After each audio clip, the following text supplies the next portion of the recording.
అది ఎంతో విలువని నాకు చూపితివే.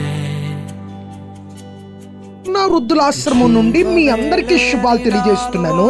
ఈరోజు మా ప్రియులు మమ్మల్ని ఎంతగానో సపోర్ట్ చేసే హెల్పింగ్ హ్యాండ్ శృంగవృక్షం వారి ఆధ్వర్యంలో వీరవాసరం మండలం బొబ్బనపల్లి వాస్తవ్యులు కీర్తిశేషులు కె జీవరత్నం గారు మరియు వారి కుమార్తె కీర్తిశేషులు శ్రీమతి డాక్టర్ కె అరుణ గారి పుట్టినరోజు సందర్భంగా నిర్మలా గారి సహకారంతో ఆశ్రమంలో ఉన్న వారందరికీ పులిహోర, egg curry, sweet, fruit, cake, drinks అన్నీ అందించారు. దీనికి సహాయం చేసిన నిర్మలా గారిని, అలాగే ముఖ్యంగా హెల్పింగ్ హ్యాండ్ శృంగవృక్షాన్ని దేవుడు దీవించును గాక.